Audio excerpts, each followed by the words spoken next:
In the dry heart of South Australia, wheat fields stretch to the horizon. No major river cuts through this land. No irrigation canal feeds these soils. Yet, every harvest season, trucks line up for kilometers, hauling away millions of tons of grain. Farmers here call it cropping on nothing. Scientists call it something else, an anomaly that shouldn't work, not at this scale. Because by every rule of traditional agriculture, this region should be barren. Rainfall is thin. Groundwater is scarce. The rivers that do exist run dry for most of the year. And yet, satellite images from the past 2 decades show something strange happening. Green belts expanding, yield numbers climbing, regions once dismissed as marginal wasteland turning into some of the most productive dryland farming zones on Earth. Agronomists studying the data noticed the pattern first. The numbers didn't match the water. Something was allowing these fields to produce far more than the climate should permit. Some pointed to soil chemistry. Some pointed to buried moisture reserves no one had mapped. Others suspected a slow, deliberate transformation, one most people outside the industry never heard about. Whatever the cause, one fact remained undeniable. Australia had found a way to grow enormous harvests without the rivers everyone assumed were necessary. And the story of how that happened begins not in a laboratory, but in the cracked, sunburned paddocks of a continent that refused to stay empty. The story starts in the Mallee region, a stretch of land along the border of South Australia and Victoria. For most of the 20th century, farmers here fought a losing battle.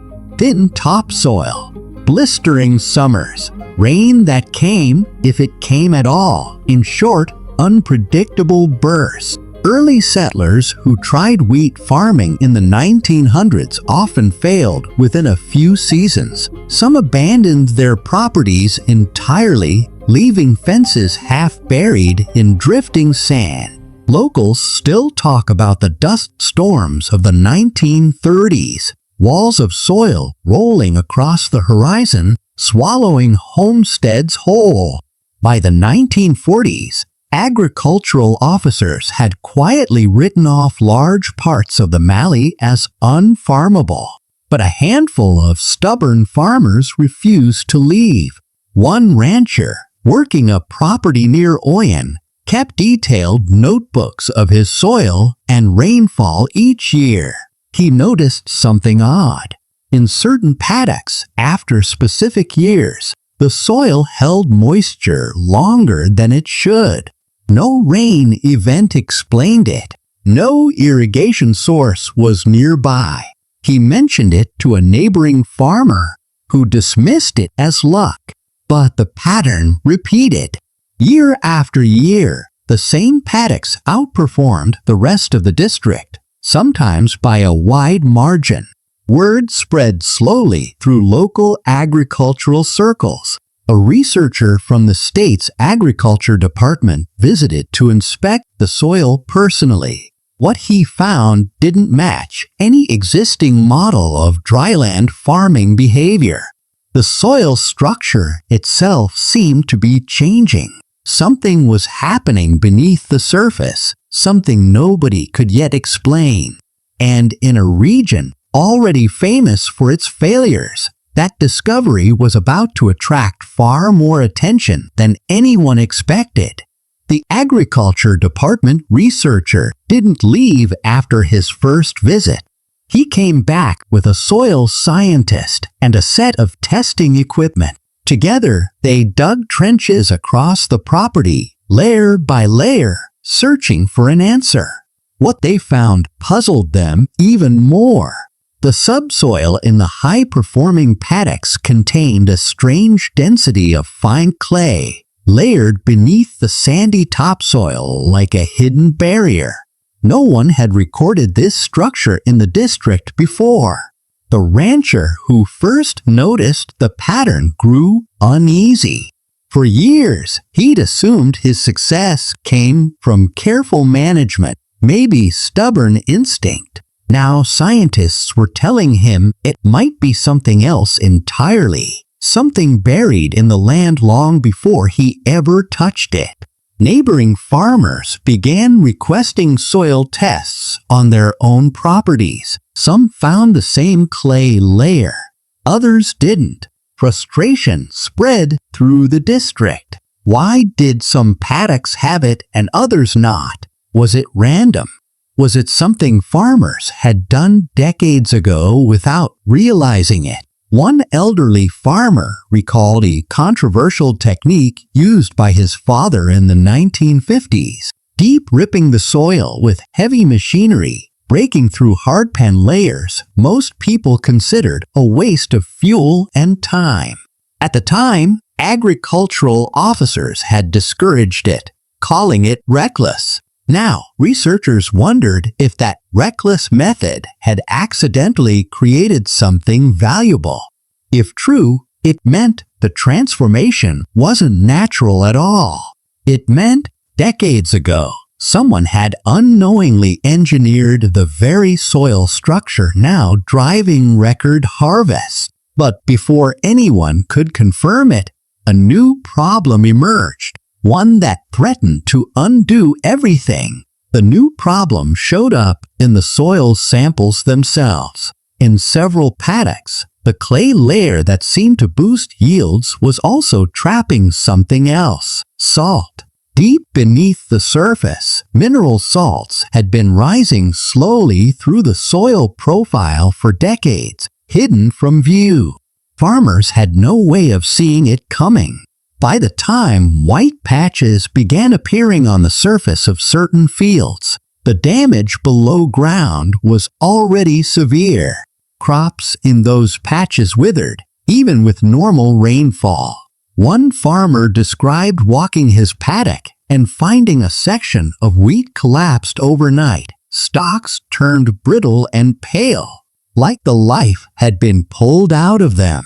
He said it felt like watching land die in silence. Researchers realized the same deep ripping technique that improved water retention in some areas was, in others, disturbing ancient salt deposits buried since prehistoric sea levels retreated across the continent.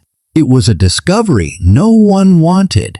The very method responsible for record harvests in one paddock could trigger long-term salinity collapse in another, just a few hundred meters away. Government scientists expanded their investigation across the wider Mallee and into parts of the Wimmera region.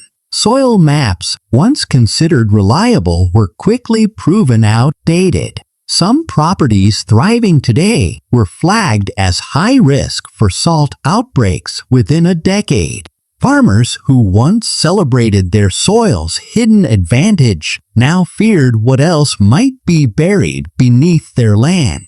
If the salt was already rising in some paddocks, researchers asked a chilling question.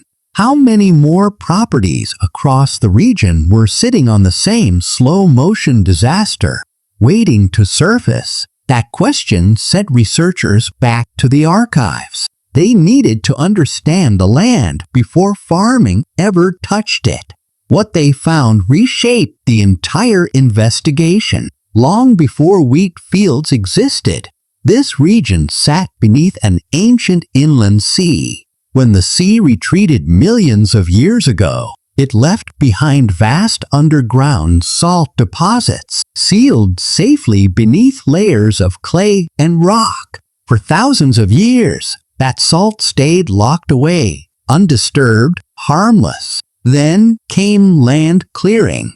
In the early 20th century, settlers stripped away native mallee scrub to make way for crops. Those deep-rooted native plants had been doing something no one fully appreciated at the time.